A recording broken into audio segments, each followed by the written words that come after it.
Hey guys, today we're going to talk about how a hair transplant does not stop hair loss.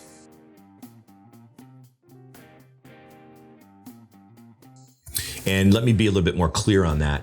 We get a lot of questions, we get a lot of comments on the YouTube channel, and lately I've been speaking to a lot of patients that are probably too busy to do a lot of research, which is fine. That's kind of what my job is to do for you.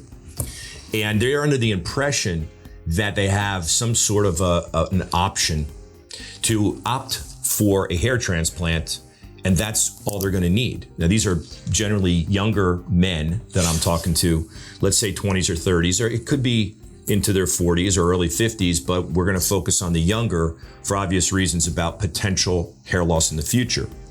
So I make it very clear to them, and I'm very strong about this in my beliefs, which is a hair transplant is borderline unethical if it's done without at least having a conversation about the use of preventative treatments. Now, let me elaborate on that. As most of you know, the first thing we're going to talk about is how to stop hair loss, how to do some prevention. And there are different options for that. Just to make it easy, the Finasteride, of course, is the one we're going to talk about the most. So we'll stick with that. But there are other options as well. If you visit one of these top doctors, a Dr. McGrath or a doctor on his level who's board certified, a specialist, been doing this a number of years and does really good work, they're all going to have a discussion about getting on the medication or some sort of preventative in order to stop the loss and then cosmetically, if you want to call it that, enhance your appearance with hair where you don't have it. So of course, it's two separate things. We've talked about this before.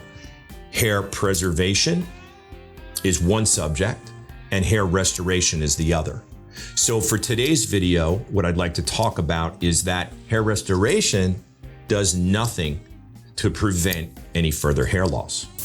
So a lot of times I'll have younger patients primarily ask questions about, wow, so this is new to me. You're talking to me about hair restoration. Of course, that's why I called you. But yet you are talking about getting on a medication that I have to be on for the rest of my life. So I'm 25 years old. Does that mean I have to be on it for 25 more years or 35 more years? Are there any long-term side effects? Has there been any studies on being on the medication that long? So these are the questions which I can appreciate going through this myself and helping a lot of people for a lot of years and having these same questions. The first thing I can tell you about that specific topic is you don't have to do anything for a long period of time. What we're talking about right now is how are we going to fix what you want us to fix? How are we going to restore your hair where you want it restored? So there's a lot of options in regards to how to control hair loss. I think the most important thing to keep in mind is you will have control. When you're losing your hair, you have no control. Zero. No control is not good, and you know that about anything in life. So when we're talking specifically about hair and hair loss, watching your hair fall out, not good. So how do we control that? Again, Finasteride.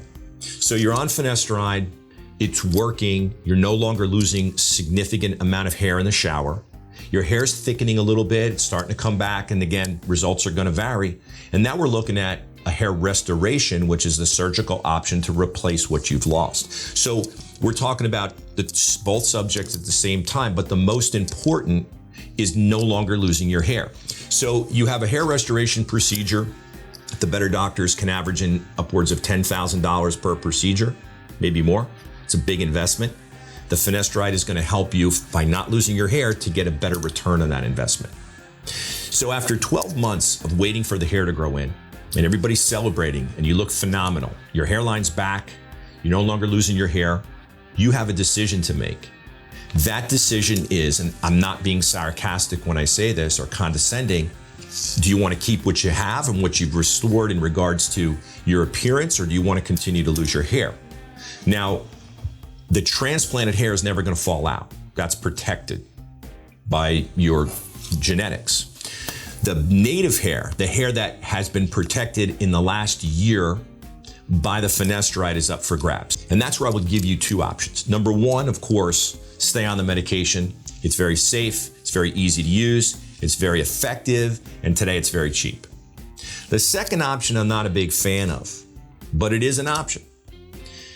Some guys will try to sell me on getting off the finasteride and they'll say, well, no one in my family has hair loss. I'm following in my dad's footsteps exactly. My facial features resemble him more than my mom, and my dad has just frontal loss, so I'm gonna be okay.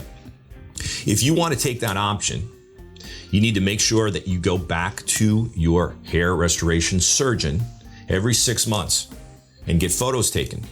And that is your benchmark. That is what you want to use as a guide to make sure that it's not getting worse. So think about it. If you go off the finasteride, you've just spent $12,000 on a hair transplant. You're looking like $1 million. And now you go off the finasteride. Life is fast. People are busy. You don't want to start getting a big bald spot in the back of the head or see thinning in the mid-scalp or other areas of your scalp that are going to continue because hair loss is progressive. So my advice would be to stay on the finasteride. If you choose not to, you need to make sure that you stay ahead of hair loss. So make sure you're seeing your doctors for your 6-month follow-ups forever, because that way you can manage your hair and your hair loss. And even on the finasteride, you can continue to lose more hair. And we have to look at other options as well, although you probably won't lose it as quickly. Hey, I hope this helps with any decisions you have out there about doing a hair transplant without preventative treatments. And if you do, make sure you pay close attention.